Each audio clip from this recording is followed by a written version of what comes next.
Selamat pagi, kita berjumpa lagi dalam dialog kebangsaan. Hari ini kita akan berbincang santai mengenai karakter. Globalisasi mengakibatkan banjir informasi seluruh dunia dan ada di hadapan kita.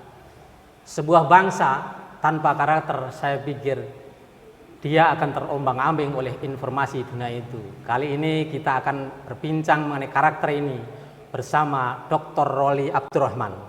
Selamat datang di Dialog Kebangsaan. Alhamdulillah bisa bergabung di Dialog Kebangsaan. Mudah-mudahan inspiratif dan berikan spirit buat kita semua. Begini Pak, Bung Karno dulu pernah bilang, bangsa yang tidak punya karakter akan kehilangan jati dirinya. Dan kita pendidikan ke depan, kita tidak hanya butuh skill, dan kita tidak hanya butuh menguasai ilmu yang pengetahuan yang luas, tapi kita butuh karakter. Nah, karakter ini sebetulnya makanan apa ya Pak kira-kira? Terima kasih pemirsa yang berbahagia.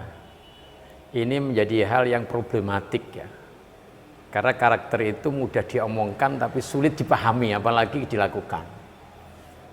Orang kampung menyebut karakter itu adalah ya kepribadian.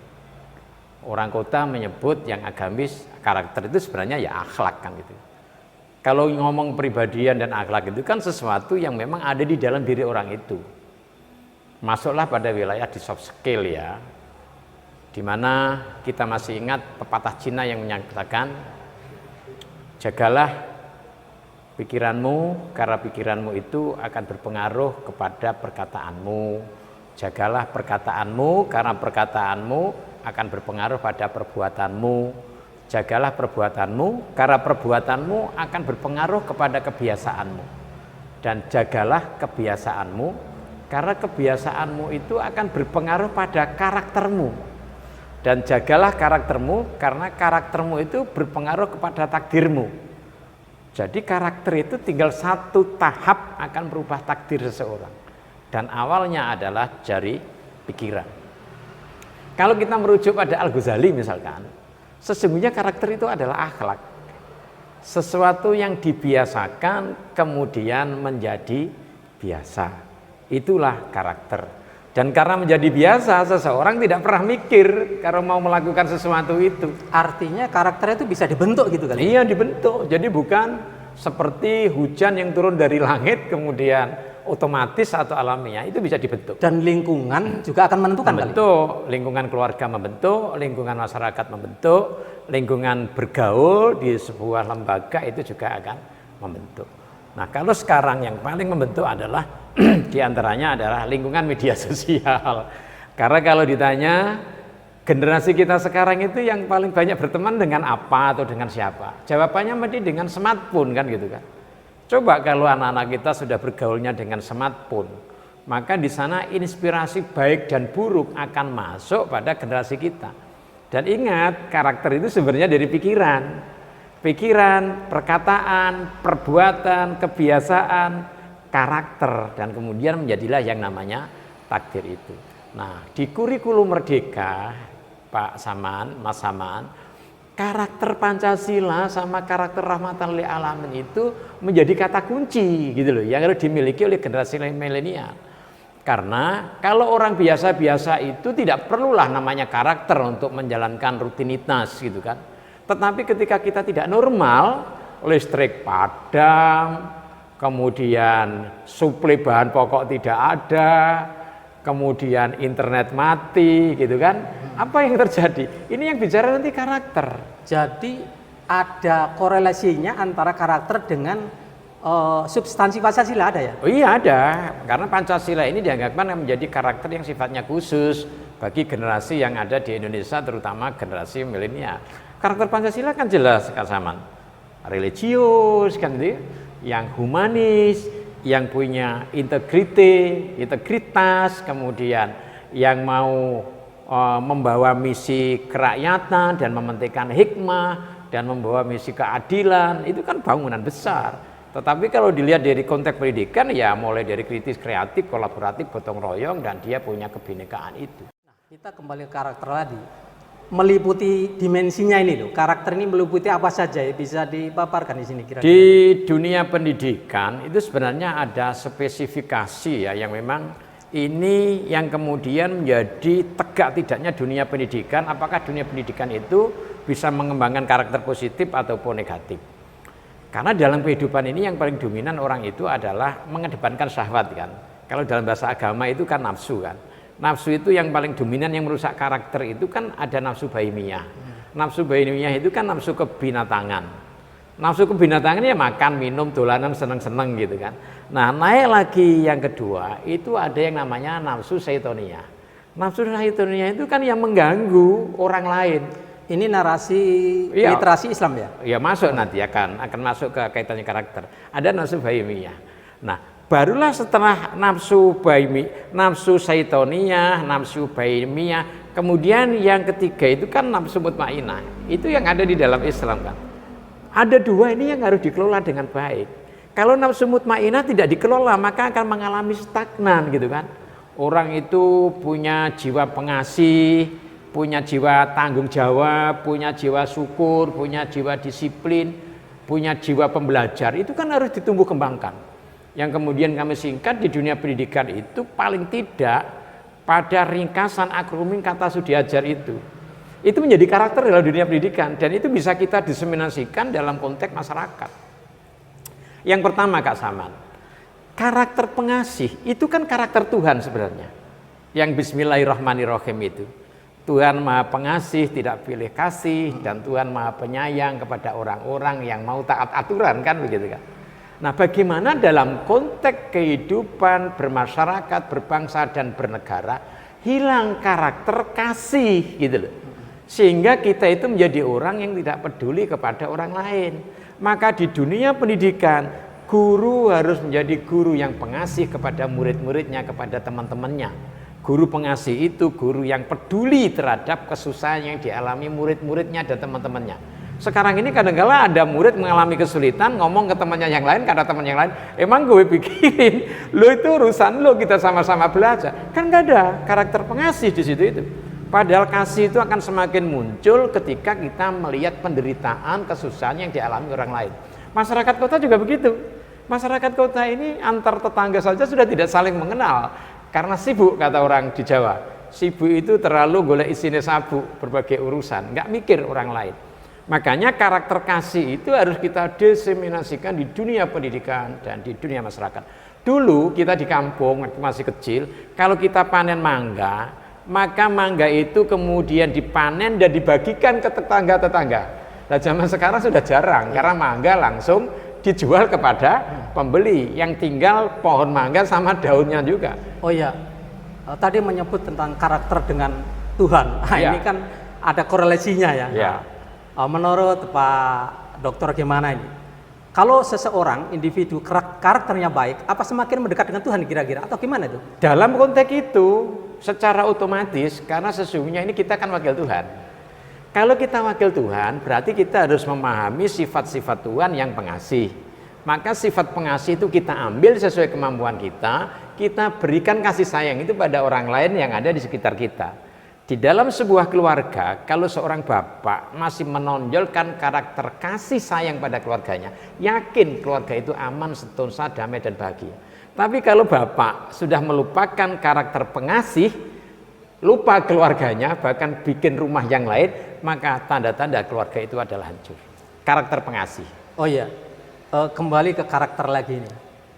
Sebetulnya Tuhan yang Maha Kuasa ini dalam perspektif Pancasila itu kan ada dalam diri kita ya. Artinya misalnya kasih Tuhan kan Maha Kasih, tapi kita kasih aja, itulah perbedaannya gitu. Nah, aslinya dulu waktu kita dilahirkan itu kan murni. Nah, disitulah mungkin ada kasih yang murni itu. Tapi ketika kita sudah bermasyarakat ditulis campur. Nah, bagaimana ini cara membersihkan kotoran-kotoran itu agar karakter yang ilahiyah itu kembali lagi itu gimana itu? Itu kuncinya yang pertama memang nafsu dikendalikan ya. Nafsu bahimiyah yang hanya ingin menikmati kehidupan, nafsu syaitoniyah yang hanya suka mengganggu orang lain, itu harus dikendalikan.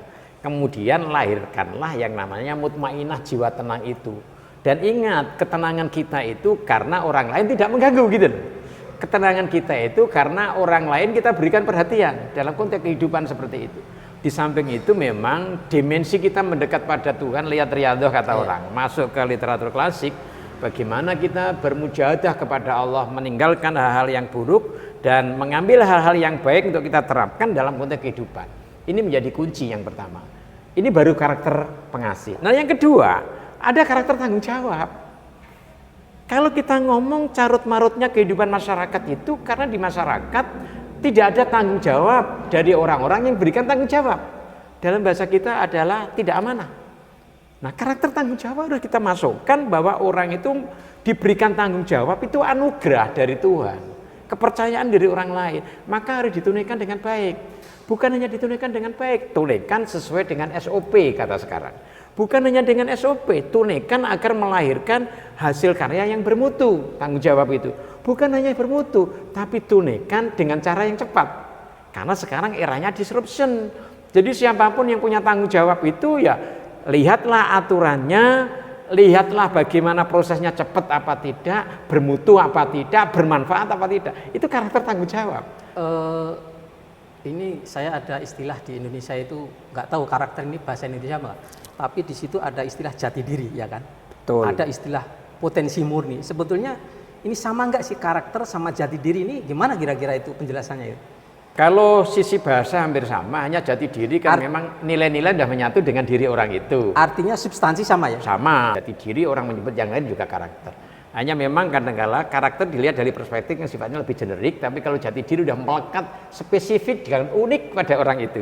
Jadi orang punya jati diri itu ya spesifik dan unik. Kayaknya mirip dengan yang lain, tetapi punya keunikan sendiri-sendiri. Itu kalau udah ngomong ke jati diri. Orang yang memiliki karakter sama yang tidak punya, apa nih keunggulan karakter kira-kira yang membedakan ini? Kalau punya karakter itu kerjanya lebih cepat, akan menjunjung tinggi nilai-nilai aturan ataupun budaya, lebih bermutu, kemudian nilai manfaatnya itu jelas, dan dia punya konsistensi. Konsistensi itu adalah istiqomah, tidak mudah diganggu, dicoba, diuji atau dikaburkan oleh kepentingan yang lain. Sehingga dalam bahasa yang lain, orang yang punya karakter itu mesti punya komitmen yang tinggi. Nah kalau sudah komitmen, segalanya kan dikorbankan. Untuk komitmen pada apa? Komitmen kebangsaan itu ditandai dengan karakter kebangsaan. Komitmen religius ditandai dengan karakter religius. Ada nilai-nilai religius yang melekat pada diri orang itu. Ya, kembali ke narasi. Kembali lagi kayak tadi. Ada karakter, ada jati diri, ada moral, dan dalam narasi Islam ada akhlakul karimah. Ini sebetulnya substansinya sama nggak itu? Kira-kira? Puncaknya di akhlakul karimah. Karena nanti kalau kita kaji secara etimologi, itu nanti ada step-step yang agak berbeda. Di akhlakul karimah itu nantilah menjadi puncak akhlak yang mulia itu. Ada yang menyebut insan soleh kan pada akhirnya itu. Jadi kalau akhlakul karimah itu adalah orang yang pada dirinya itu melekat nilai-nilai yang baik dalam pikirannya, dalam hatinya, dalam aktualisasi dari kehidupan. Sehingga istilah-istilah ini tidak menjadi problem lah sebenarnya. Tapi substansi dari istilah ini adalah seseorang itu punya tanda-tanda baik yang melekat dalam pikirannya, pada hatinya, dan dalam perilakunya. Maka dalam konteks Al-Fatihah di breakdown berarti karakter kata Sudiajar itu. Kasih, tanggung jawab, syukur. Jadilah orang itu yang bersyukur biar kita itu hidupnya bahagia. Ini menjadi penting gitu kan. Kasih, tanggung jawab, syukur. Ini penting syukur itu.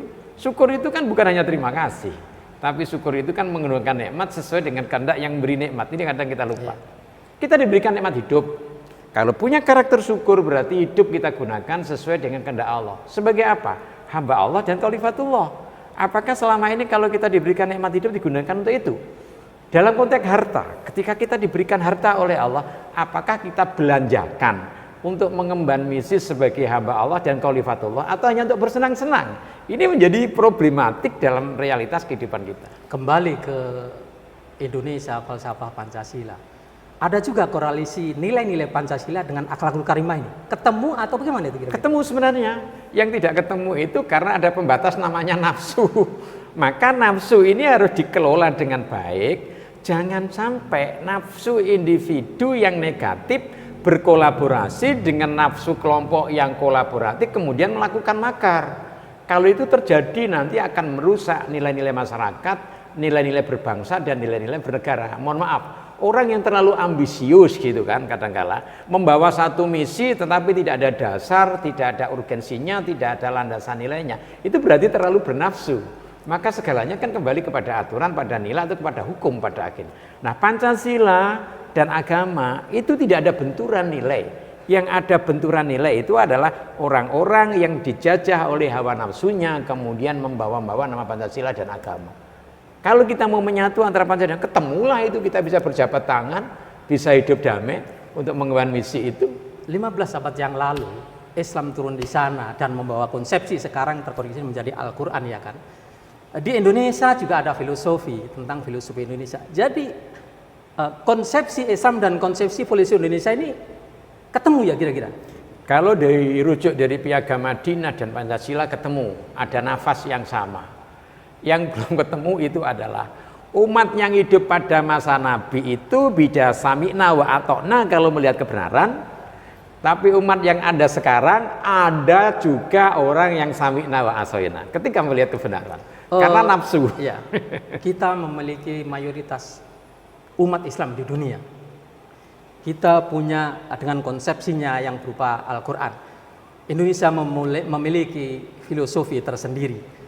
Jadi potensi umat Islam yang begitu besar digabungkan kalau mau bersama-sama ini bisa membuat Indonesia lebih luar biasa kali ke depan kalian. Yang klise sedikit Kak Saman bahwa umat Islam Indonesia dari sisi kuantiti besar. Oh, situnya ya. Dari sisi kualitas besar.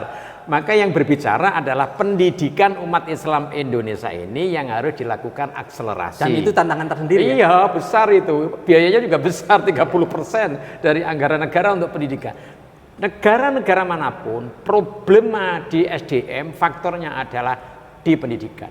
Kita punya pendidikan formal, kita punya pendidikan non formal, tapi masih belum berkolaborasi. Syukurlah sekarang ada pesantren yang kemudian berkolaborasi mendirikan sekolah menjadi satu. Itu menjadi format pendidikan yang ideal dalam konteks keindonesiaan. Oh, pentingnya apa atau urgensinya sebuah karakter moral akhlak dalam nara Islam untuk melandasi membangun peradaban Indonesia gimana Pak kira-kira? Kita melihat dari perspektif efisiensi dan efektivitas. Sebuah proyek apapun lah, katakan kita bikin proyek mercusuar gedung 100 tingkat, dikerjakan oleh yang berilmu tanpa karakter dengan orang yang berilmu dengan karakter, maka sama-sama jadi. Biar 100 tingkat ya, paling tinggi gitu kan, tower itu. Tetapi diuji dari waktu. Gedung yang dikerjakannya dengan ilmu, kurun waktu tertentu bisa ambruk. Karena dia tidak punya keterkaitan jiwa, moral, berbangsa, dan bernegara. Tapi yang dibangun dengan karakter, dia punya pertanggungjawaban di hadapan masyarakat, malu. Kalau tidak awet, tidak bagus. Dia punya pertanggungjawaban di hadapan Allah, malu. Karena segalanya akan dipertanggungjawabkan di hadapan Allah. Itulah kira-kira puncak perbedaan antara berilmu tanpa karakter dan berilmu dengan karakter. Urgensi membangun karakter di era globalisasi gimana kira-kira? Karena dalam konteks membangun kualitas kehidupan masyarakat bernegara dan juga berbangsa, semakin banyak orang yang berkarakter, peluang membangun negara yang baldatun thayyibatun warabun ghafur itu lebih cepat tercapai. Tapi kalau dalam suatu masyarakat dan bangsa orang-orangnya tidak berkarakter atau amoral, maka perlu waktu yang lama sekali menuju keajaiban Tuhan. Seolah-olah Tuhan menurunkan masyarakat baru seperti Al-Maidah ayat 154 itu. Jadi kalau orang udah murtad semua, nggak mau mengikuti Islam, Tuhan akan menurunkan orang yang cinta pada Tuhan, mencintai Tuhan, orang yang punya keberanian, orang yang berkasih sayang dengan orang muslim. Al-Maidah ayat 54. Itu menjadi konsep Qur'ani yang harus kita bangun. Betapa pentingnya karakter bagi sebuah bangsa, bagi sebuah generasi, bagi sebuah masyarakat, karena akan menjaga keberlangsungan kehidupan yang beradab itu. Pemirsa, karakter sangat penting untuk membangun bangsa Indonesia terutama di era globalisasi ini. Kita berharap